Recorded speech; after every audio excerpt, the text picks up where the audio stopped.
Hello, everyone. In order to understand what life is going on in Russia, you don't even need to follow social media or follow Russian official statistics. Very often, it's enough just to listen to what rather openly Russian bureaucrats and oligarchs are talking about. This is Vladimir Milov, and the viewers of my channel know that recently I fell in love with this genre, and I'm making mixes, cutouts of different statements made by Putin's official people who acknowledge how bad the real situation in Russia is. And here on the 3rd of July, something very unimaginable happened. A financial congress of Russian Central Bank. This is an annual, the biggest financial forum in Russia, where they all gathered. And starting the first session, they were really impressing people. Please remove kids away from the screens. All right, so in our country we have maybe 30 to 40 welders in titanium. The speed of moving on the railroad is lesser than 40 kilometers an hour if you move eastwards. Everything from Urals till Irkutsk is basically a many months traffic. If you're toying with inflation, you're doomed to marry it. A divorce with inflation usually costs a lot. And these are just flowers. I'm just highlighting some of the statements that they made during that event. Very interesting that German Gref is quoting one of the German politicians. If you're playing with inflation, you'll have to marry it, and divorce costs a ton. And this was the first session of that financial congress with Gref, Nabiulina, Deripaska, Kostin. And from the beginning, it became rather clear what dead end did Russia hit.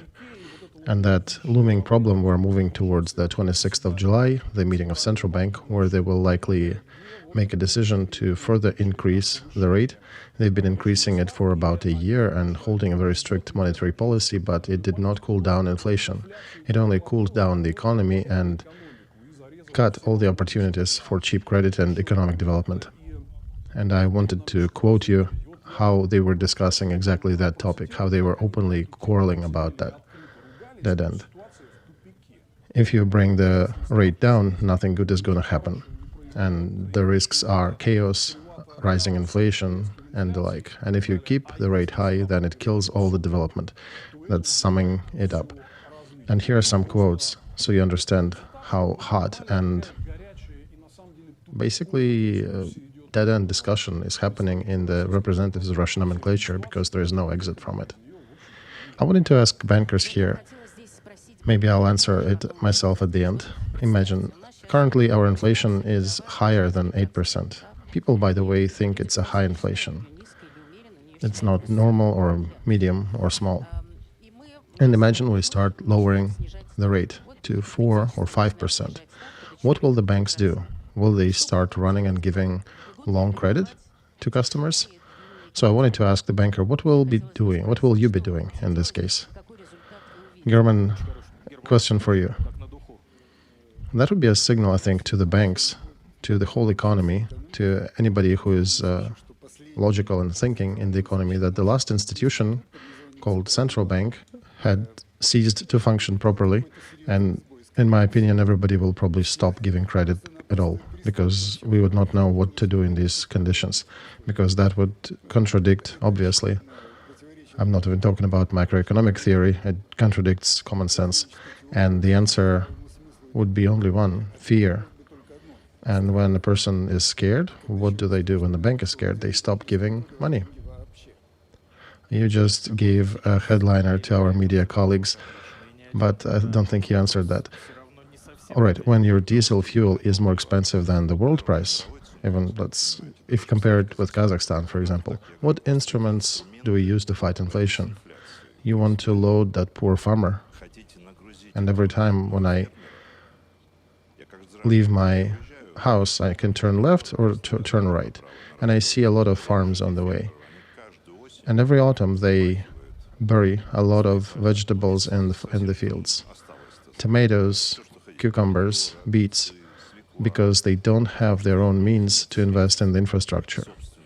Storage, special gas chambers. If you build a special chamber, push the oxygen out, leave only nitrogen. You put your veggies there, you open it in March, half a year later, the cucumber is still crunchy and fresh. But you need money to invest, to build it. And with the rate of 18, that's not an option. Look at the level of bankruptcies in agriculture, just from the beginning of this year. So you are shrinking the market economy sector. Well, Oleg just remembered when we had problems with aluminium prices, you were coming up with different ideas.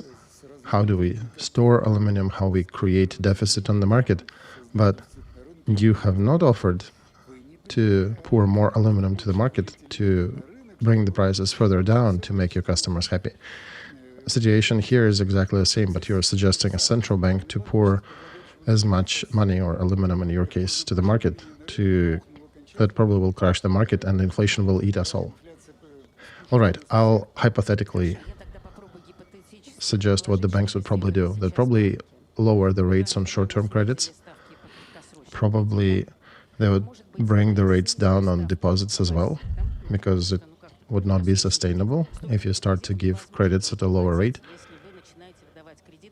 If deposits rates would drop and people would understand that these rates do not cover inflation, where people go? They'd go in dollars, in real estate, perhaps overheat that already hot market. Long-term credit would probably disappear. They would just disappear because banks don't understand and companies don't understand what the inflation will be, and it's not being controlled and nobody is paying attention to it, and they would lose the perspective. I think we would have gotten the reverse result. And generally, they are all correct. So Grev is actually right when he is saying that financial community will be horrified if central bank will start decreasing the rate at the moment, because it threatens everybody with a scary jump of inflation. You can remember Argentina, Turkey, and our own times of the early 90s in Russia. And oligarch Deripaska is answering to him that, sorry, but you're killing all businesses with these high rates. Nothing takes off the growth of bankruptcies in agriculture. And they start some squabble, where Grev is saying that fear is a prominent factor and that inflation will eat us all. And this is indeed a serious risk. Nabiulina is absolutely correct from her viewpoint, saying that in the current situation, when you have no competitive and effective economy that is open to the world, that is not sanctioned, where there are conditions for private investors, we don't have that economy. And if in our current economy you start decreasing the rate, then the inflation that follows will kill everything, including long-term credits, because nobody will be giving them, because nobody would know what the inflation will be like in a year or two. And pay attention how dead-end all that is. There are no easy ways out. Another important story, and that's just a small session, slightly over an hour. We'll post a link to that in the description to the video, and you can watch it yourself. And we're just giving you some bright quotes from that. Important things that they discuss, that the model of economy is absolutely dead-end. That won't lead us anywhere. When we had private investments during the first 10 years of Putin, productivity was growing, and the high growth rate of economy was based on that. After that, the government occupied all the commanding heights, pushed all the private investors out, created monopolist government corporations, and since 2011 to 2021, the next decade, basically, growth stopped. That's what Grev is talking about. And they're all talking about horrible institutions. So bureaucrats and FSB are running the country, nationalizing, taking away ownership. No laws are working already. Even the laws for the proper purchasers of shares and private property, that's being discarded.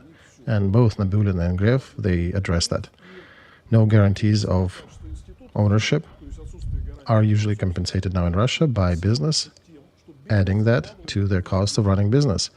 And the prices rise and the productivity decreases.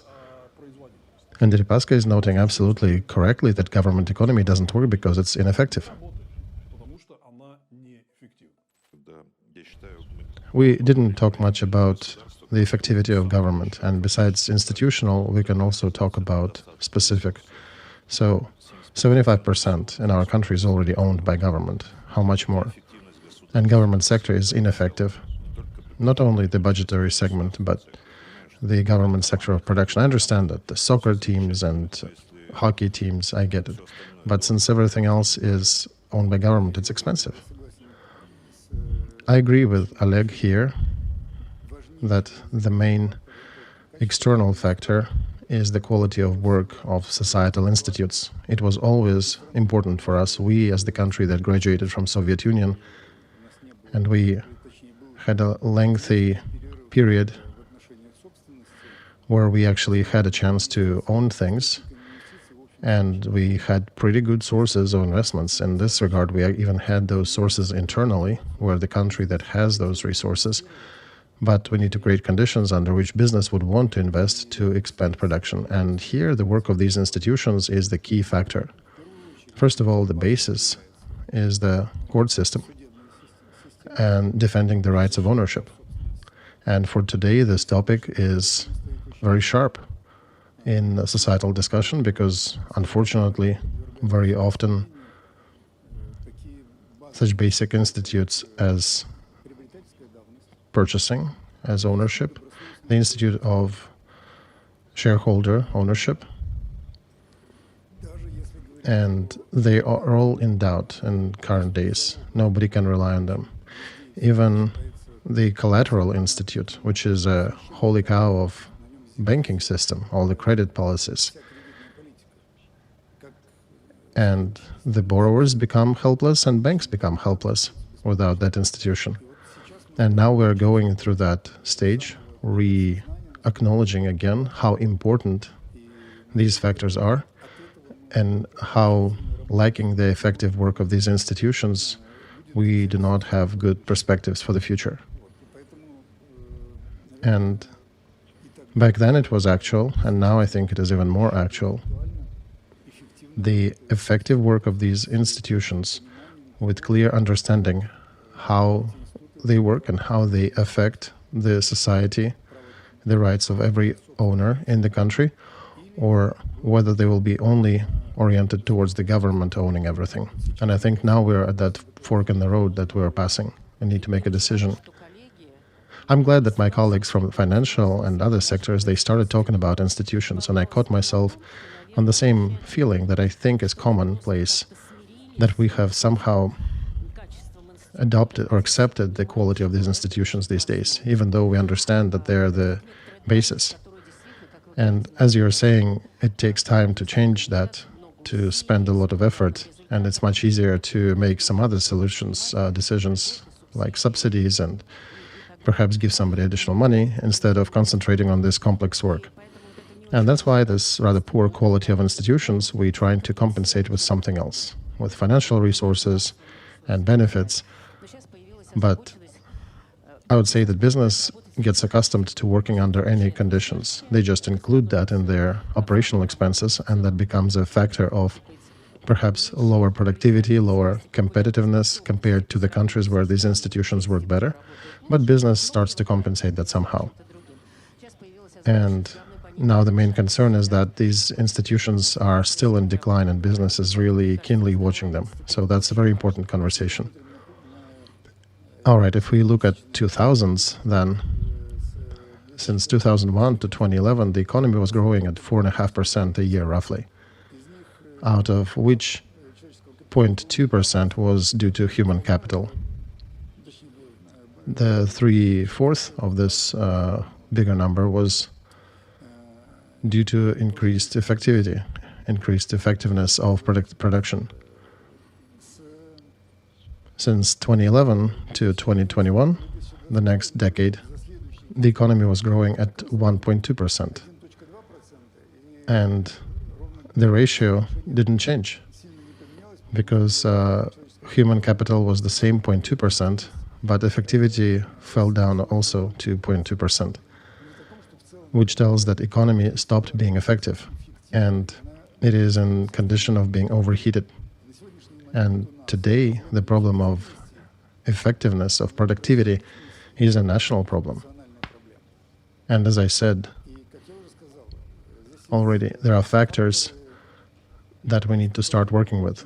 First of all is the effectivity of the government and government institutions at large, including the ones that help to create competition, to foster competition on the market, and then different institutions supporting business. We have branches of industry where productivity was in decline for years. There are some sectors when it was growing rapidly, but there are some major sectors where it was in decline. We do have some capacity, some opportunities still stored. We can still continue going, but if we don't solve the problems with these institutions, I do not see how we will be increasing the effectiveness in private sector. The next important thing, you may be hearing a lot that our economy is not optimal, but the government is doing something, for example, giving them special conditions for mortgage.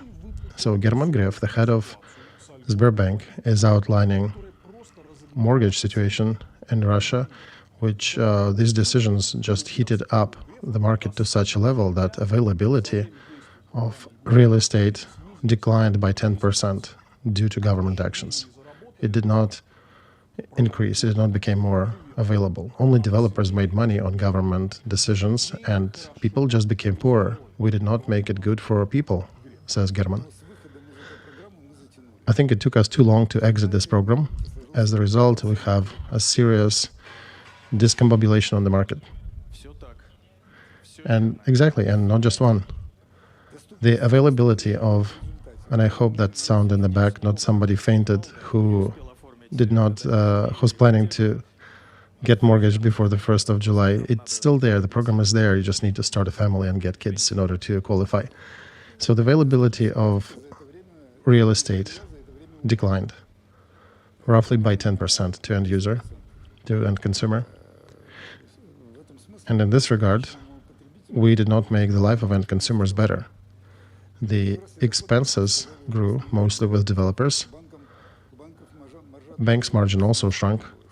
So the only group that made some money on all these subsidies were only the developers.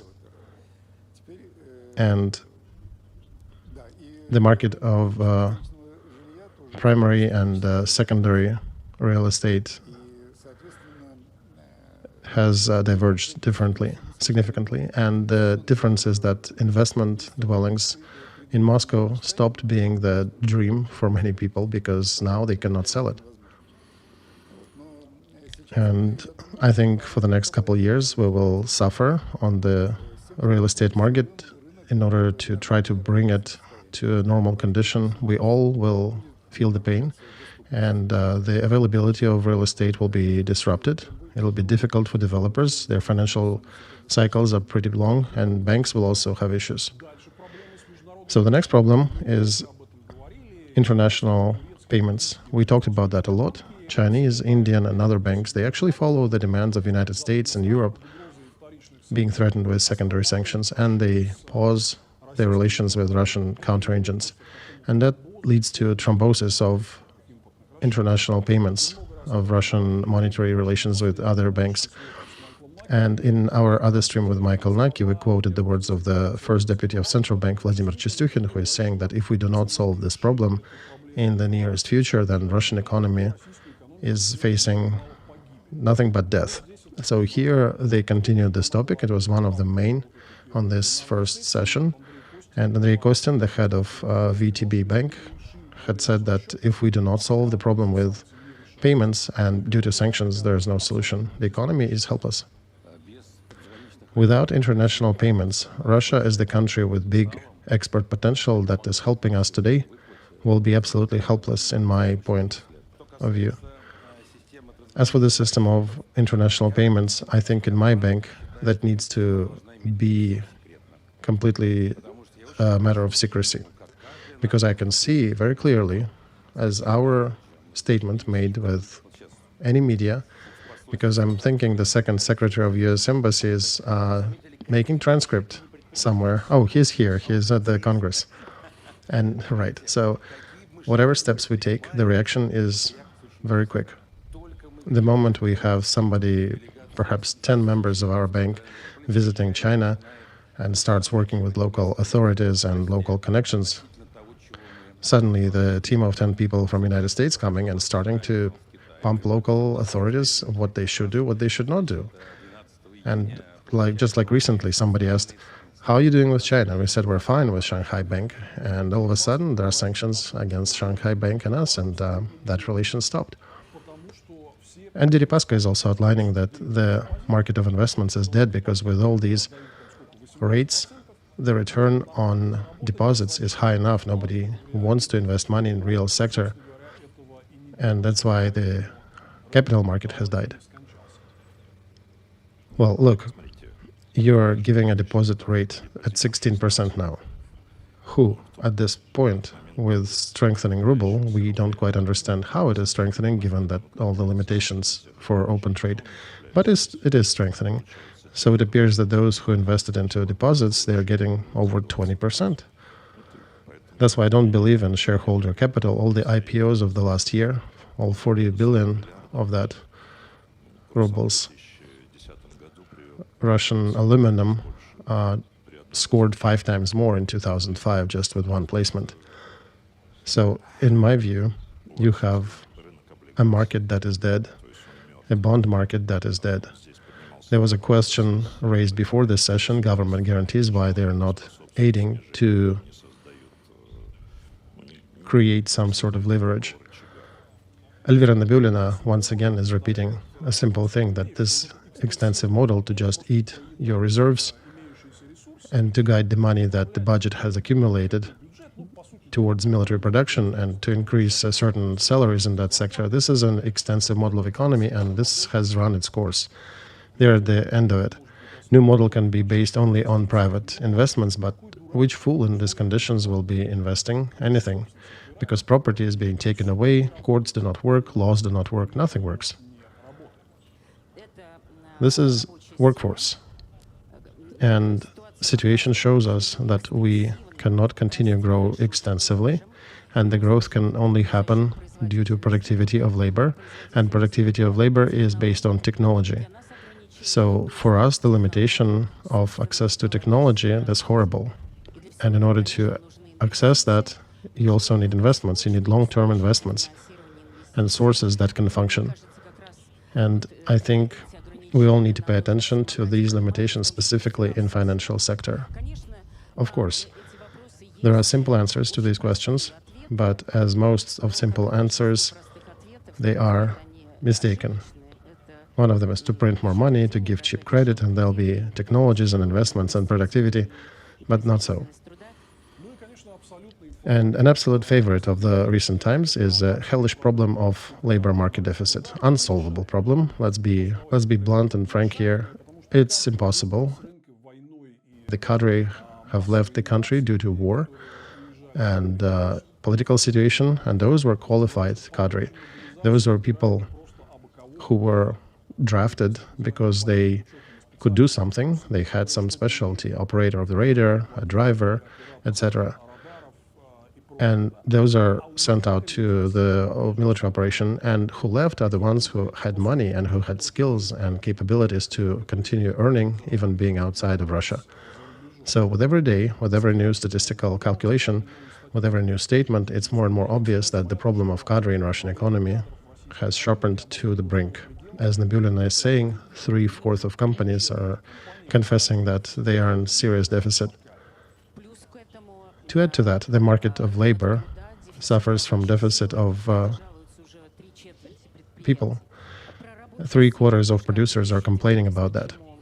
And we have discussed that before. Our polling shows that it is a key limitations in the list of limits for business growth. According to mass polling, this is the higher even point than the cost of credit. And most problematic is definitely a segment of qualified cadre, qualified workers.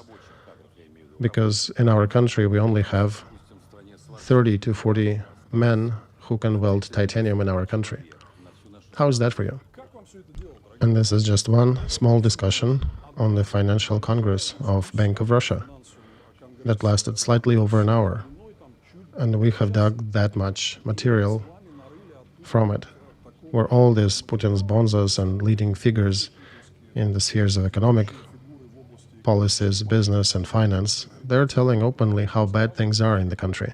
You can actually watch the whole thing. I just cherry-picked the most bright moments, but it deserves it. They're trying to still pose and look okay. They're saying that they're solving some of these problems, but still they could not acknowledge the truth. And that outlines that Putin created an absolutely dead-end model for the country. This is a dead model system, commanded administrative model of economy led by FSB, with isolation from the world, with horrible conditions for private business. All that doesn't work. And overall, I think the most bright quote about that system at large, the way it is, I think it was Andrei Kostin, the head of VTB Bank, who said that I have a lawyer in my company, and when I ask him how should we do in order to be correct according to law and everything, and he's answering, however you say, that's how it will be right. And that's how Putin's system works. It is only based on individual decisions of people. I have a lawyer in my company. When I call him and say, Alexei, how should we do to be correct everywhere in the law and everything? And he answers, however you tell me, that'll be an absolute truth then. I love him.